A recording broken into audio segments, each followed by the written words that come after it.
Hi, welcome to BuzzLogic Vino Diaries, where influencers talk and I taste. I'm your host, Valerie Combs. I'm here at Soma's District Wine Bar, and I'm very pleased to welcome Greg Sterling, the man, the myth, and the legend. Greg Sterling is Sterling Markets, an internet analyst and blogger that many of us know and love. Welcome, Greg. Thanks, Val. Now, I know you don't like drinking, but I'm going to force you to try this delicious Rockford Latitude Pinot Noir from Australia.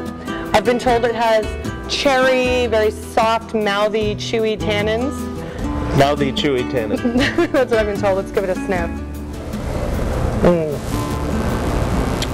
Oh, that was horrible. I can't imagine that you forced me to drink that. Well, let's start things off. I know that you're really somebody who's looking at the mobile space, and I wanted to get sort of your opinion on, you know, all of the hype around mobile marketing, which has been going on for years. This is nothing new, this hype.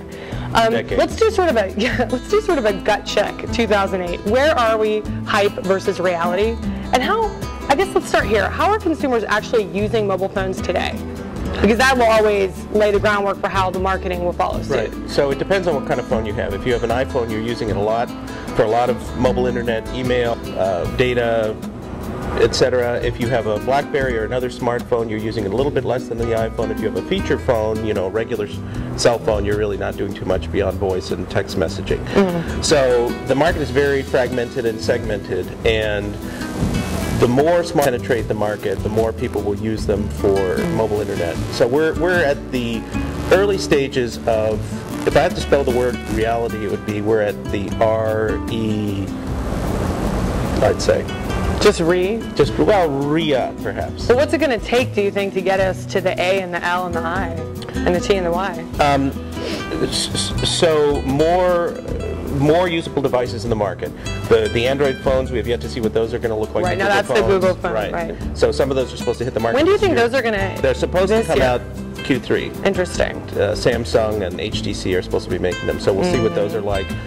You know, the iPhone clones like the Samsung Instinct and there are a couple of them in the market. I'm forgetting the names, but you know, BlackBerry's making a total touchscreen phone. So the iPhone has really kicked everybody in the butt to make more usable devices because the iPhone is kind of the proof of concept device that shows everybody that this market is real. You know, I mean, you've heard the statistics about 3+ billion mobile phones and so on and so forth. In some countries, it's the primary internet access mechanism, so it will be real. It's just a question of when. And as you know, and probably some of the people watching this know, you're using the internet, the mobile phones for more internet browsing now. Than, you know, email. So what are the implications for marketing then?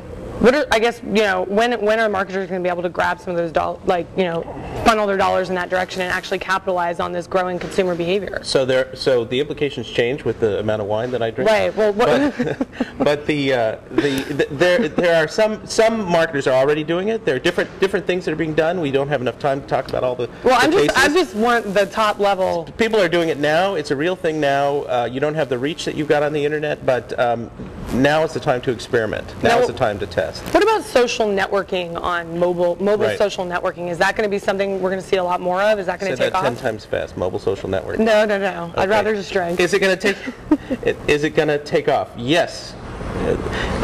There is data that indicate people are very interested in mobile social networking.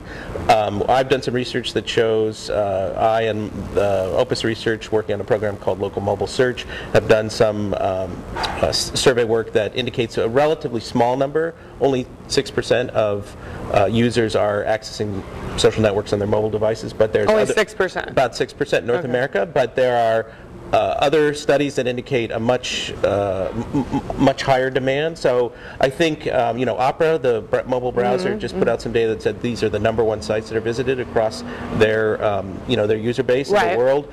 So those are early adopters. We're going to see more people. What are those sites that people are visiting? MySpace, Facebook, Weibo, some of the familiar internet. Now, are there any applications that are not designed as necessarily internet sites like Facebook, but actually social networks designed specifically for the mobile arena? And how are those doing? Most people don't know about them. You know, Whirl and Brightkite and Socialite, and I mean, they're, you know, Zib just got bought by Nokia. Or Vodafone rather, not Nokia. Another glass. Yeah. Oh. Another sip, another glass. Anyway, So there are a ton of them. Some of them will get bought, some of them will fail, some of them will break out.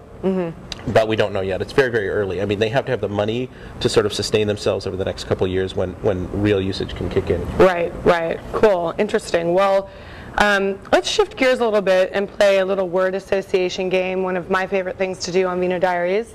I'm going to say a word, and I want your reaction. I prefer you keep it to one word, but if you need to expand with maybe 2, perhaps 3 words, that is allowed to happen. So I'm going to say a word, I want your reaction. M-commerce. What? Soon. Microbook. Next. Danny Sullivan. Like him, work with him. Facebook.